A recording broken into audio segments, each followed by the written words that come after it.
Hello and good morning. My name is Shahid Amirul Iman bin Sufyan from LEA 175. Today I'm going to present and discuss about my topic is called antisocial personality disorder.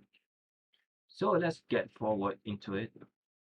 There are 4 points of this topic. So I'm just going to analyze this and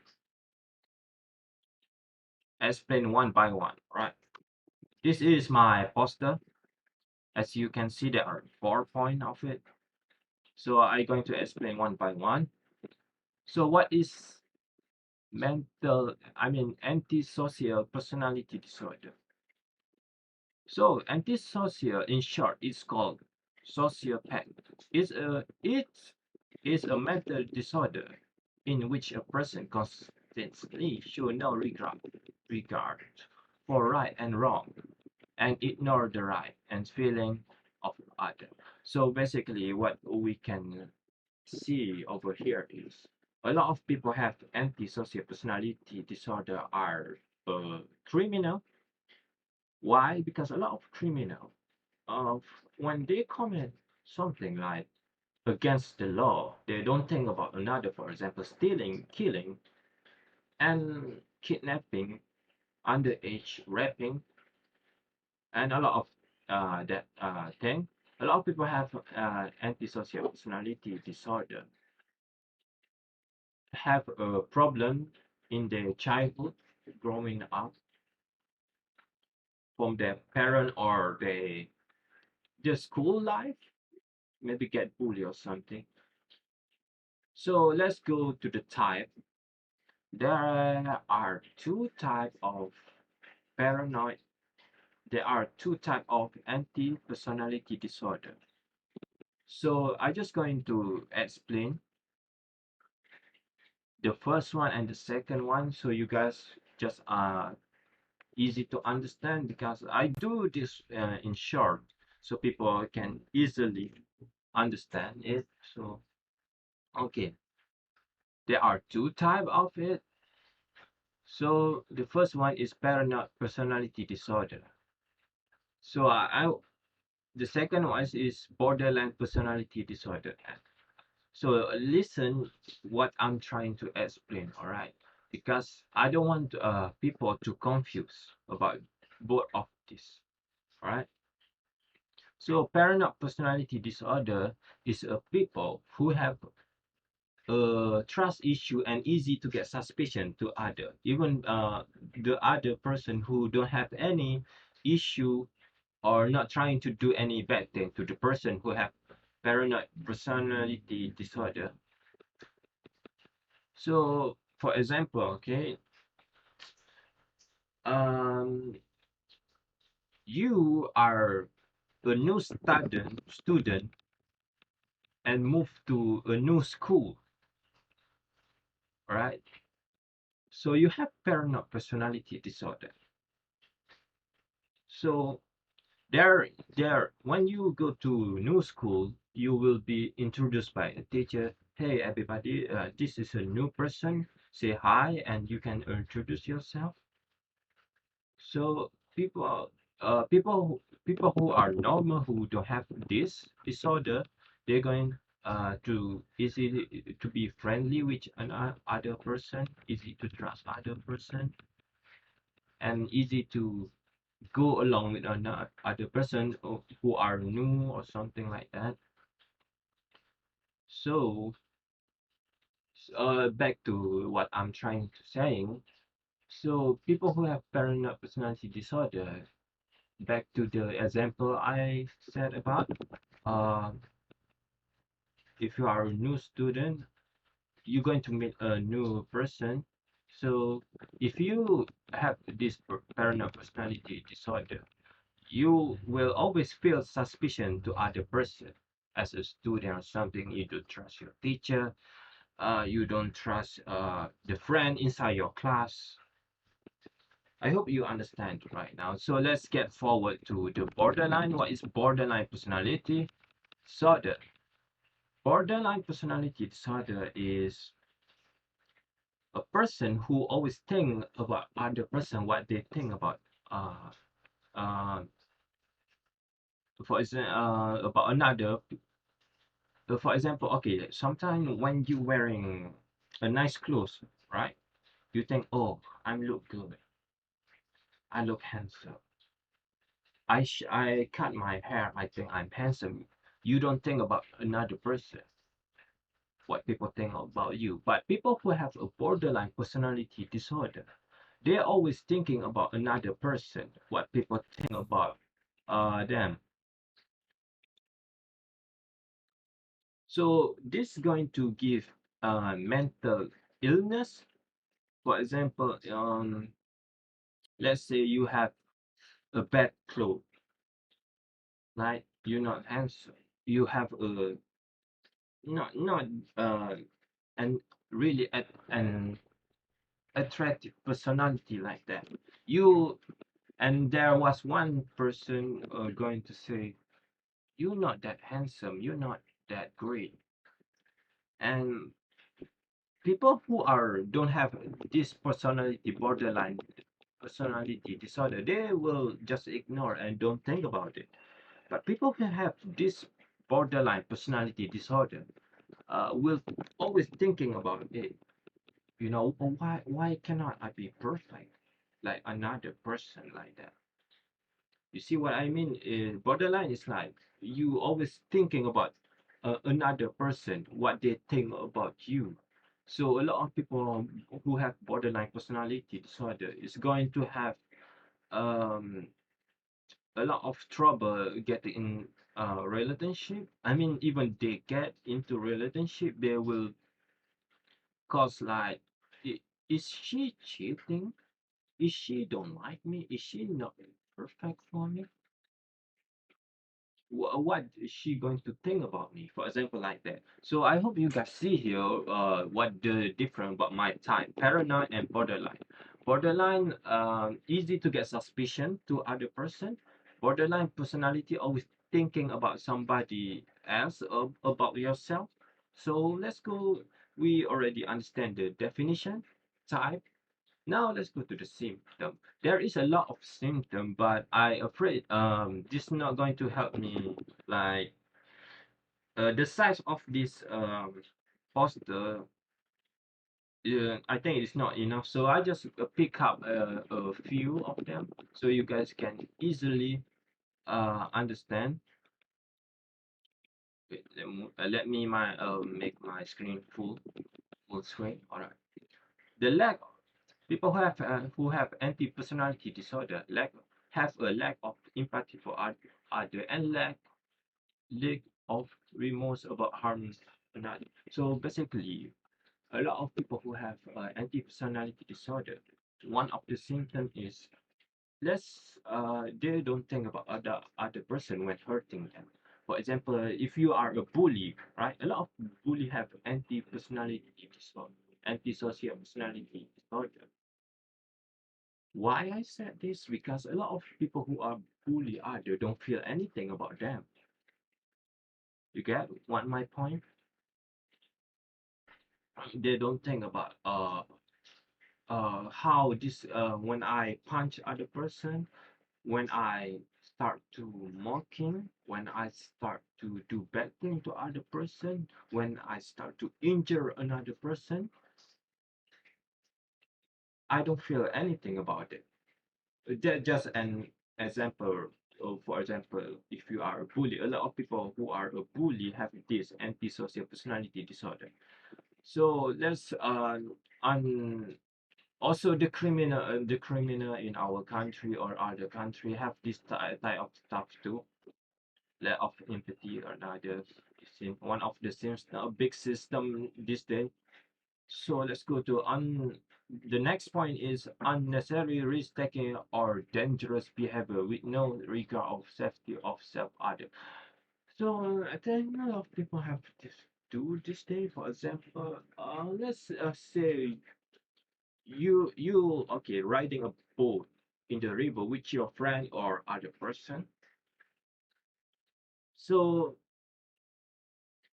um there is uh, a big tsunami or wave or something like that hit your boat, like hit your boat, and then uh, uh, there your friend fall, but the second wave of tsunami is going to come. So you sacrifice your friend for your own safety, or you don't care even, and you also don't care about yourself, your safety. You what you think of uh, even the action is dangerous, but you still think you can save yourself and other. So it's like, yeah, it's like a really selfish thing to do. It's like, for example, if there are a school shooting, you just going to run, and it's so dangerous because people who are shooting can shoot you anytime, anywhere, and you don't think about another people's safety, because maybe if you don't follow the instruction of the person who start a big killing, or make people become a hostage. For example, the criminal, the suspect, say, nobody move. If anybody move, I going to shot another hostage if you run. So it's dangerous, and people who have anti-personality disorder, they're just going to run. They don't care about the risk, the dangerous, and don't care if somebody if you run from that thing I said, and another hostess got shot because of you, and you maybe there are big chance you're going to get shot too. So I hope you understand my point here. So let's go to poor or abuse relationship.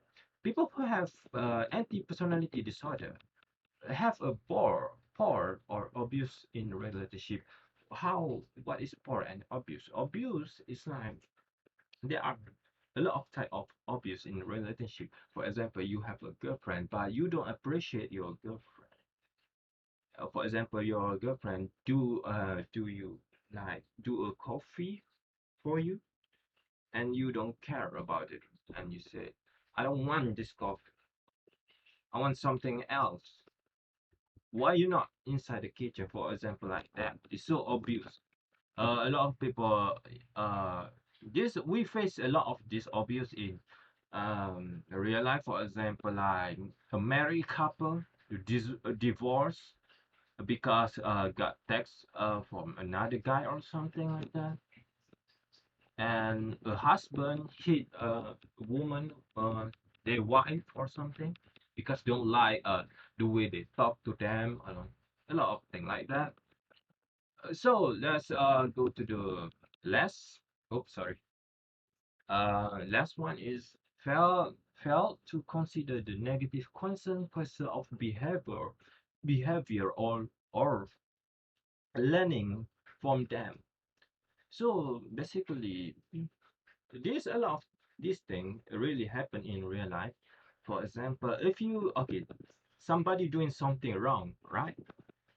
Uh, for example, if they are stealing, and you saw that, and you say, hey, hello, my friend, you should not stealing. That's not a good thing to do. You're going to get into a lot of trouble for your sake and your family, because your family, if you get into in jail, your family need to pay for to you the warrant you to get out from that prison. So people who don't have this antisocial personality disorder, they're going to agree and said, for example, like this, thank you for advice me. I think you give me an open mind to don't stealing, and I promise I'm not going to do it again. So you, as you can see, somebody give advice, and you take it as a positivity. But people who have antisocial personality disorder, they don't want to hear about it. Why? Because people who have personality disorder, they're going to take advice to negativity. For example, you advise your friend not to stealing because that's not a good thing. and they they who have antisocial personality disorder going to take it in negative way in other level. They're going to rob a bank from robbing your uh their parent money. They're going to rob a bank. They're not going to listen to you. They're going to don't take any advice to change their life, to improve their life. They're going to take everything as negativity. I hope you understand that. A lot of this type of symptom really happen in real life. So how how to prevent this? The cure, the meditation, how to avoid this? So let's just I just going to show you. I just going to read a little bit of it, but I'm going to explain it with more detail. There is no sure way to prevent antisocial personality disorder from developing induced risk because antisocial behavior is thought to have its root and childhood parent, teacher, and pedestrian may be able to spot warning signs. It may help to try to identify those most at risk, such as children who show signs of conductive disorder and then offer early invitation. So basically, how to prevent this disorder. So we can see here a lot of it's from the root. What the meaning of the root? When since we are a children, we are small. We've been taught a lot. A lot of people who have antisocial personality disorder, they have a lot of bad childhood for their parent. For example, if you do a little bit of mistake, the parent will always angry a lot at you. But instead of uh, giving a positive vibe, positive advice, your parent going to judge you a lot and say you're disgusting for me. You're not my children. You're not good enough for me. It's going to affect our children or ourselves when we growing up. So a lot of people that have right now a lot of criminal in the interview I search it up. It's from their parent. They talk about their parent, how their mom abused them when they was a kid.